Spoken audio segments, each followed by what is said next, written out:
Olá, vamos começar a segunda parte desse pequeno tutorial sobre a linguagem Python. Então aqui a ideia é usar o nosso interpretador que é o JupyterLab. Então na primeira parte aqui desse tutorial, mostrei para vocês como vocês faziam o download do instalador da linguagem Python, como instalava e como que se abria e chegava até essa tela aqui, tudo bem? Então essa aqui é a interface do interpretador que estamos usando, que é o JupyterLab. É uma informação, né? Então a ideia aqui é só para que vocês comecem a dar os primeiros passos assim, na linguagem Python, tá? Então não tem nenhuma pretensão de ser alguma coisa bem aprofundada, nem mesmo de ser um curso de linguagem Python de forma bem abrangente. Mas assim, essa linguagem Python é uma linguagem muito conhecida e ela é muito usada atualmente, principalmente se você for trabalhar com dados ou coisas do tipo. Em particular, se você dá uma procurada na internet, você consegue achar tutoriais completos, tá? Não só tutoriais no sentido assim de notas de aula, alguma coisa do tipo, mas se vocês derem uma procurada, vocês vão ver que vocês conseguem encontrar cursos inteiros, né? Aqueles cursos com videoaulas, com exercício e além disso de forma inteiramente gratuita, tá? Então se vocês derem uma pesquisada aí na internet, vocês vão ver que existe bastante material acessível. E mais do que isso, né? Você consegue aulas completas assim sobre a linguagem Python. Mas o objetivo aqui é só fazer uma introdução bem básica, né? Só para mostrar para vocês algumas como que funciona a linguagem, algumas coisas bem básicas. E acho que com o decorrer, cada vez que você vai usando, você vai se aperfeiçoando. Então aqui tem o nosso interpretador, tá?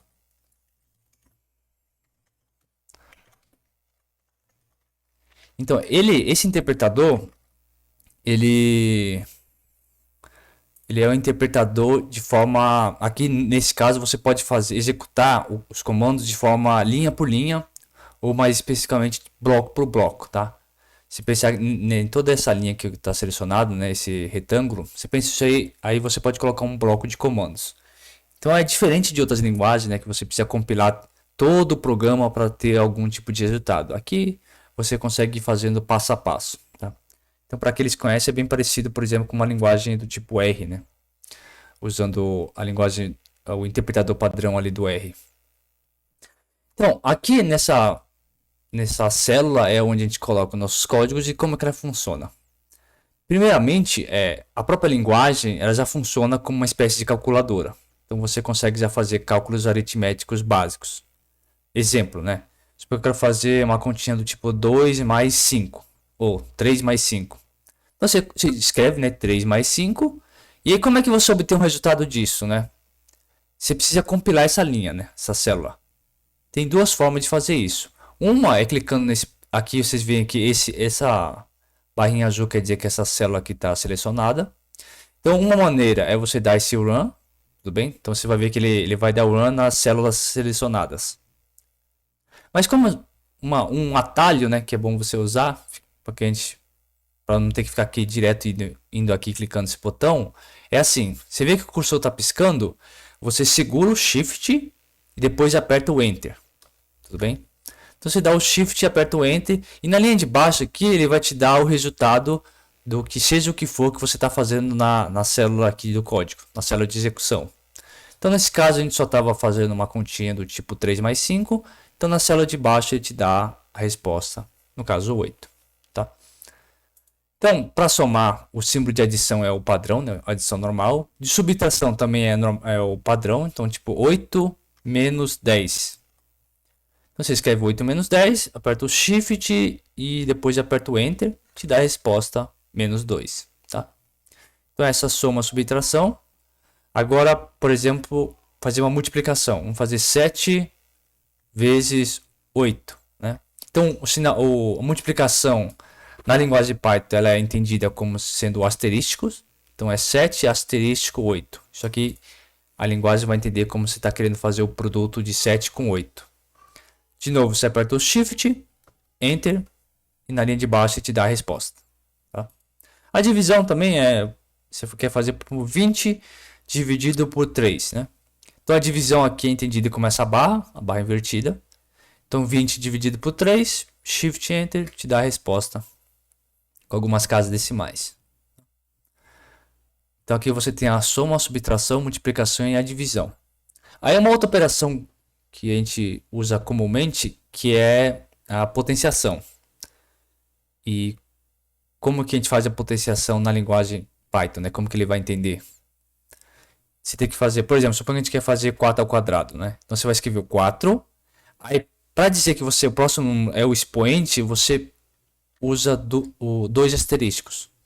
Então 4 asterísticos asterístico, deixa eu aumentar um pouco aqui. 4 asterístico asterístico 2. Então a linguagem vai entender que você está fazendo o quê? O 4 elevado, né? Porque você colocou 2 asterístico a 2. Ou seja, o 4 ao quadrado. Como resposta aqui ele vai te dar o 16. Tudo bem? Então essas aqui são as operações básicas que a gente consegue fazer já usando a linguagem Python. E como que ele vai entender essas operações aritméticas básicas. Legal. A segunda coisa que é sempre interessante ver na linguagem de programação é as variáveis, né? Então, o que é uma variável, né? Tem toda uma parte explicativa sobre isso, toda uma definição formal, mas uma variável é um espaço ali da memória que é reservado para a linguagem, né? Um espaço que você reserva na linguagem e onde esse espaço você consegue colocar nesse espaço alguns valores. Alguns tipos de valores.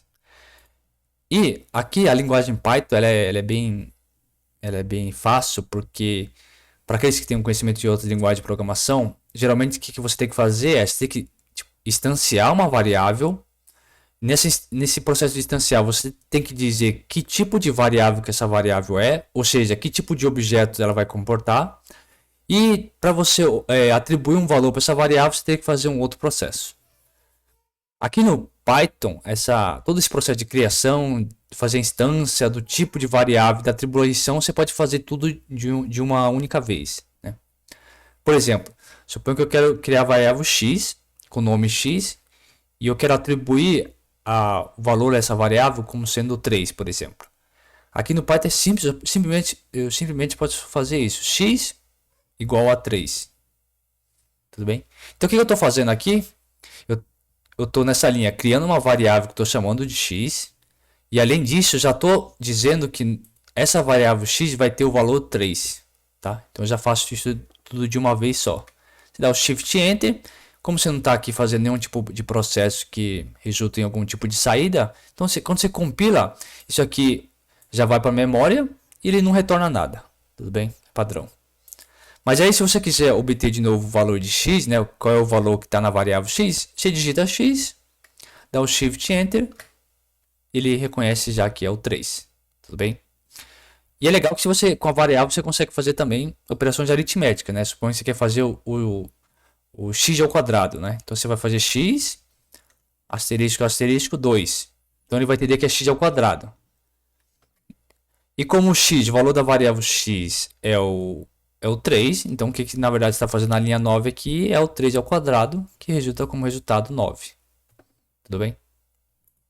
Vou fazer agora uma variável y, e suponha que eu quero essa variável x, né, como tem um valor 3 aqui, você pode entender ela como sendo do tipo inteiro. Ele assume valores inteiros. Agora se eu quiser uma variável com valores com algumas casas decimais, eu posso fazer 5.9. E aí se você for olhar qual é o valor da variável y, é o 5.9. Tá? Só observar, né? Então, um x é uma variável e está com valor 3. Se eu quiser trocar esse valor da variável, quiser colocar um outro valor, basta eu fazer x igual e, por exemplo, 9. Né? Então, agora o novo valor da variável x é 9, tudo bem? Então por isso que tem até esse nome de variável, né? Então é só um local da memória que é reservado, mas os valores que entram nela são valores que você pode ir variando, tudo bem? E a ideia de usar variável vai ficar mais clara no seguinte problema, né? Suponha assim que suponha que você tem um problema de determinar o salário de uma pessoa, tudo bem? Salário. Dá até para escrever aqui, um salário. E o salário da pessoa é assim, ela recebe um fixo de, vamos colocar aqui 500, não, 1.000, vai. Um fixo de 1.000, tudo bem? Mais, é um fixo de R$ 1.000 mais 5, mais, sei lá, mais 5 reais, né? R$ 5 por hora, tudo bem? Suponha que uma empresa ela trabalha dessa forma, tá? Então o salário de uma pessoa é sempre R$ 1.000 fixo mais R$ 5 por hora. Aí o funcionário A, funcionário, tem um acento aqui, né? Funcionário A, ele trabalhou 80 horas no mês, tudo bem? Você trabalhou 80 horas por mês, então o funcionário A ele vai receber quanto? Você já pode usar aqui como uma calculadora, né? Você pode fazer então, ele vai receber R$ 1.000, né? Que é o fixo, mais R$ 5 por hora multiplicado por quantas horas ele trabalhou? 80. Tudo bem? Então ele vai receber R$ 1.400, tá? Agora, mas suponha que é uma empresa, né? Então você tem vários funcionários. Você vai ter o funcionário B e ele trabalhou, sei lá, 68 horas, né?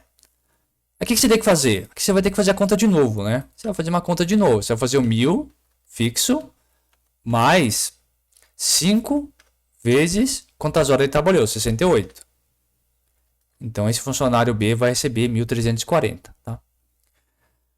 Aí o que fica um pouco claro assim que é sempre um processo repetitivo, né? Sempre a conta que a gente está fazendo é sempre a mesma, né? É sempre a mesma, só que o que está variando é quantas horas o funcionário está trabalhando, tudo bem? Então aí que vem o emprego de uma variável. Você pode então fazer assim, ó. Você pode sempre fazer da forma 1.000 mais 5. Aí vamos colocar como sendo uma variável x, né? X é horas trabalhadas. Então o que você pode fazer aqui?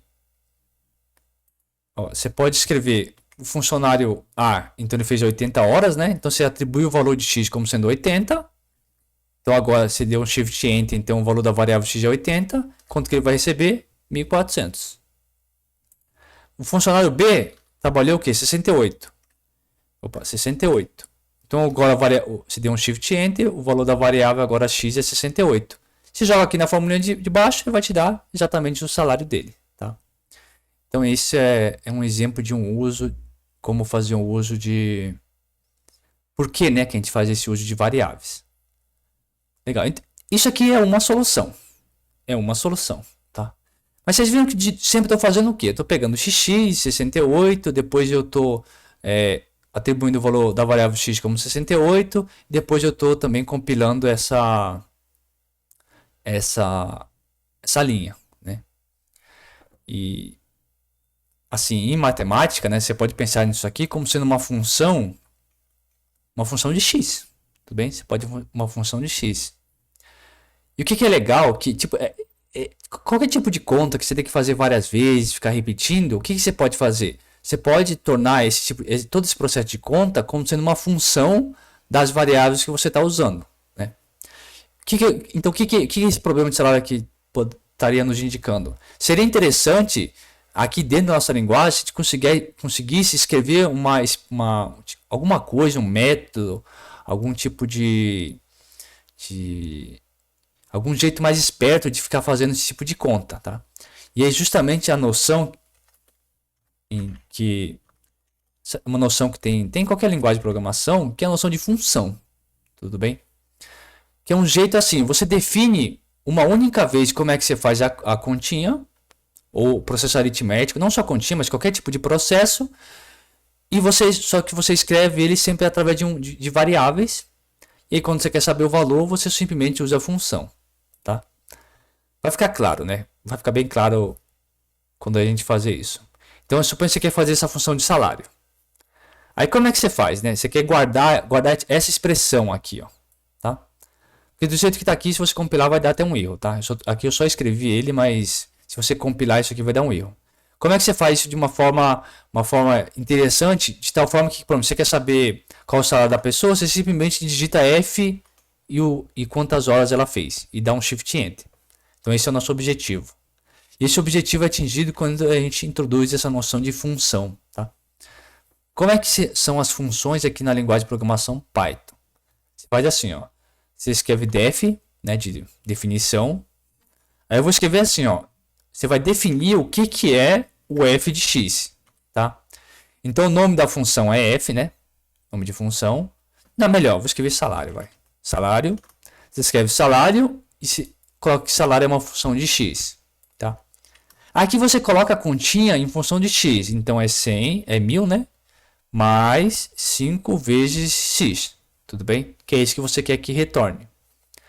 E aí tem uma palavrinha especial no caso de função que é essa, ó, chamado de return, né? Você quer que ele retorne esse valor. Tudo bem? Aí você vai dar um Shift Enter e nada aconteceu, tá? E como é que a gente usa essa função? Agora, uma vez que você definiu essa função, ela já está na memória, para você obter um valor, você simplesmente faz salário.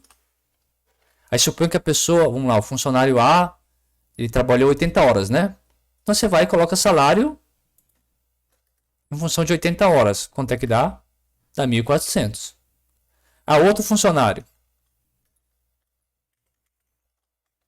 Outro funcionário trabalhou 68 horas, né? Você vem aqui e digita salário em relação a 68 horas. Tudo bem? Vai dar 1.340. Tá, então essa aqui é... Então esse é só um exemplo bem prático assim do que como a gente faz uma função na linguagem Python. Tudo bem?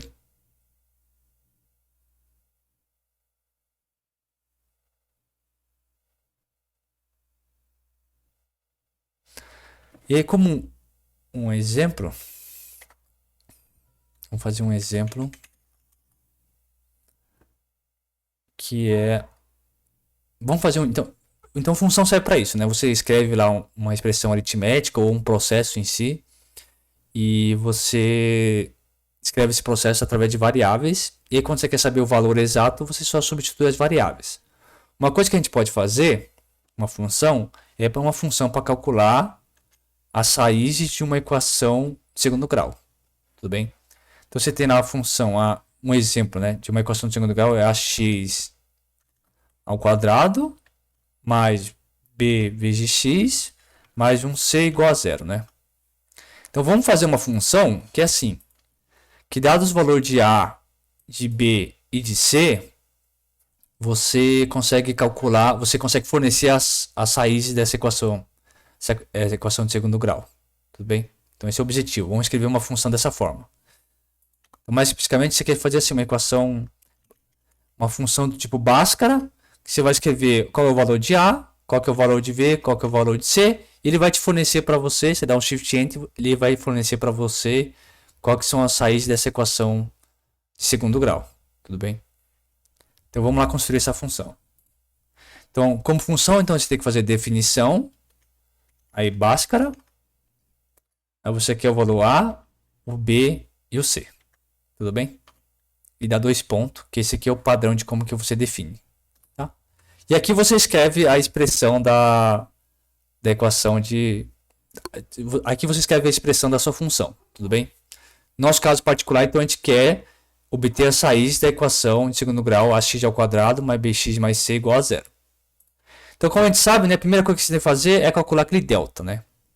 Então, você vai escrever primeiro uma variável delta igual. Aí você escreve a expressão. Qual que é a expressão do delta para a resolução de equação de segundo grau? Então, é o b, né, ao quadrado. Então, o quadrado o que é? Asterístico, asterístico, 2. Né? B ao quadrado menos 4 vezes A vezes C. Tudo bem? Então dá isso. Então delta é igual a B ao quadrado menos 4 vezes A vezes C. Uma vez que tem um delta, aí você calcula as duas raízes, né? A x1 e a x2. Então eu vou chamar de x1. x1 é igual. era menos b, mais, aí você vai colocar a raiz, tá?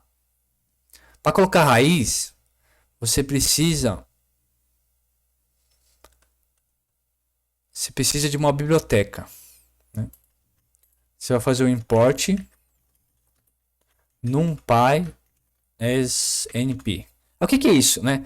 Essa linguagem Python, do jeito que a gente está usando, a gente só estava usando a base do Python. Aí quando à medida que vocês vão avançando no curso, vocês vão notar que a linguagem Python ela já tem várias bibliotecas padrões, tudo bem? Uma dessas bibliotecas aqui, não, padrões não, desculpa, são bibliotecas adicionais que você pode incluir no seu sistema do Python. Essa NumPy aqui é uma biblioteca de operações numéricas dentro do Python, tudo bem? Então, aqui a gente consegue fazer essa calculadora, né? Já tem uma calculadora, pode ser que tenha uma calculadora padrão dentro da linguagem Python. Mas se você quiser coisas mais avançadas, por exemplo, tirar uma raiz quadrada, você precisa importar alguns tipos de funções a mais, tá? E o mais simples para fazer é importar essa linguagem NumPy. Você pode pensar esse NumPy, essa biblioteca NumPy, como sendo uma calculadora um pouco mais avançada dentro da linguagem Python. Tudo bem? Então, primeiro você faz esse import NumPy as np. Tá? Por enquanto vocês não precisam se preocupar muito com isso, né? Isso aqui à medida que vocês vão tomando conhecimento na linguagem de programação, vocês vão ficando mais... Vocês entendem um pouco melhor esses imports que estou dando aqui. Mas você fez isso simplesmente para calcular a raiz quadrada, tá?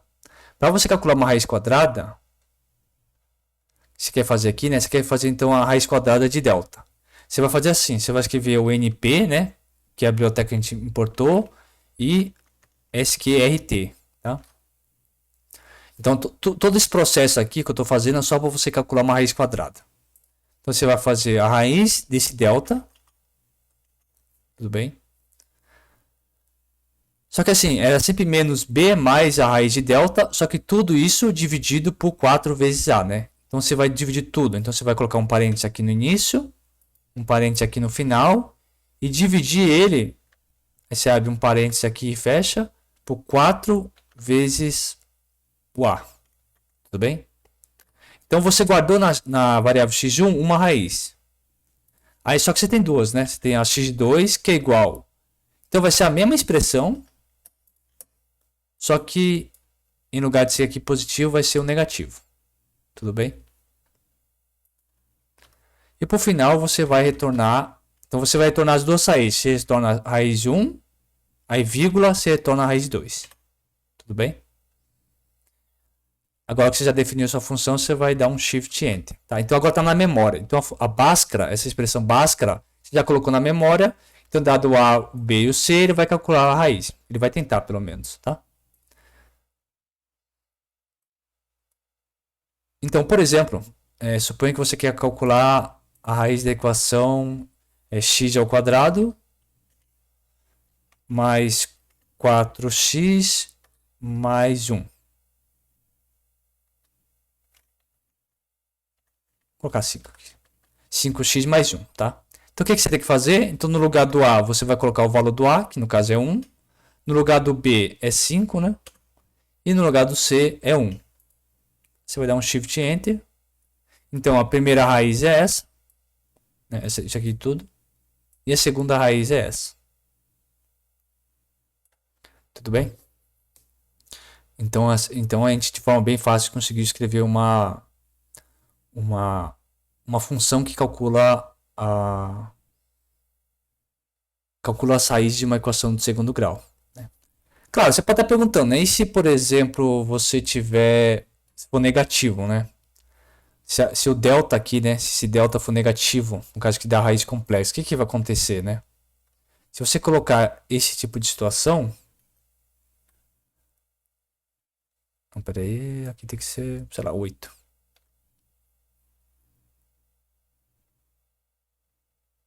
Isso. Se você escrever, por exemplo, essa equação aqui, então vai ser aqui o 4, 5 e aqui vai ser 8, né? Você vai ter um problema aqui, tá? Vai dar uma mensagem de erro, porque aqui nesse tipo de equação o delta aqui deu negativo, você está tentando tirar uma raiz raiz de um número negativo, tudo bem? Então ele vai dar problema. Então a gente tem que ainda arrumar essa função de Bhaskara, né? Ela tem esse problema porque quando o delta dá negativo, ele parece uma mensagem de erro e ele não consegue retornar as raízes, que nesse caso são as raízes complexas. Então vamos dar uma melhoradinha nisso. E para melhorar isso, a gente precisa de mais um detalhe assim da linguagem de programação, tá? Que assim, quando o delta é negativo, assim, olhando o delta, você sempre vai ter duas situações, né? Quando o delta for maior ou igual a zero, você faz isso. Agora, quando o delta for negativo, você tem que fazer uma coisa diferente, né? Porque aí você vai ter soluções complexas. Então perceba que vai ter dois caminhos, né? Se o delta for positivo, você vai fazer uma coisa. Se o delta for negativo, você vai fazer uma outra coisa. Esse tipo de decisão que você tem que tomar, geralmente a gente consegue tratar esse tipo de decisão usando o comando if, tá? O comando if else, né? E o comando if é assim, ó. Então if, né? If é o C, né? Em português seria o C.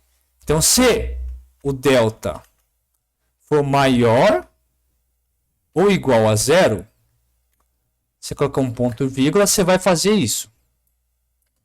Isso que a gente já acabou de fazer. Tudo bem? Ah, mas e se o delta não for maior ou igual a zero? Então, se isso acontecer, então você vai colocar o else, né? Else seria então um caso contrário. Você vai fazer aqui. Aí aqui você digita outro bloco de código que essa parte do código só vai ser executada se essa condição não for verdadeira. Se essa condição for verdadeira, né? Se o delta for maior ou igual a zero, ele faz isso. Acabou. Agora, se o delta for negativo, ele vai ter que fazer aqui uma outra coisa. Tudo bem? Então é legal que aqui então a gente vai já estou mostrando para vocês como é que é o comando if else nessa linguagem de programação. Então, se o delta for negativo, quais são as raízes? Então você vai ter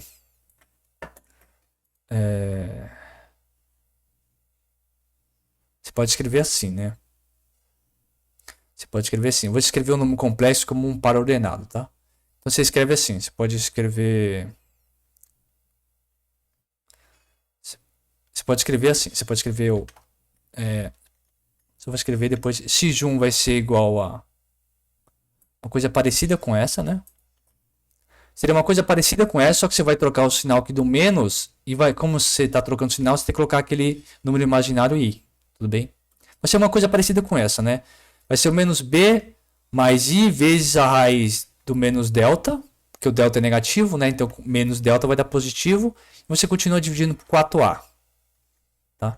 Então eu vou colocar ele como, vou escrever um número complexo como um par ordenado, tá? Então eu vou escrever ele como menos b dividido por 4a, tudo bem? E a segunda coordenada vai ser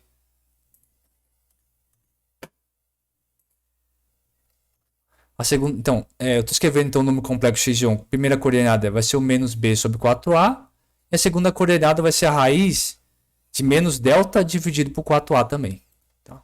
E o x2 é o conjugado, né? x2 então é conjugado disso. Conjugado nada mais é do que você colocar um negativo para cá.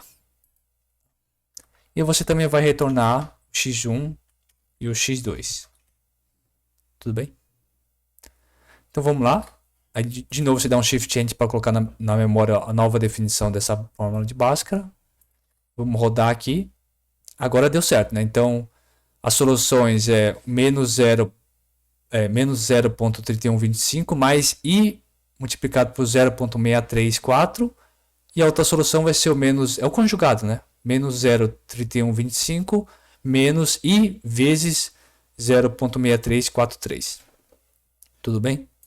Então aqui a gente já tem nossa fórmula, nossa funçãozinha que calcula uma equação do segundo grau. Basta você dar o coeficiente a, b e c. Tudo bem?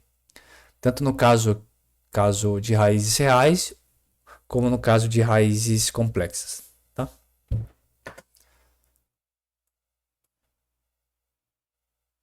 Tá? Então, só para ficar bem claro, né, que é esse comando if, né? Então, se o delta for maior que zero, ele executa esse comando. Caso contrário, né, caso essa parte que não seja verdadeira, ou seja, caso o delta seja negativo, ele vai aqui nesse else, né? e ele executa essa parte que está aqui. Tudo bem? Então era só um exemplinho bem simples para mostrar qual que era o uso desse if e else, o else. Tudo bem? Bom,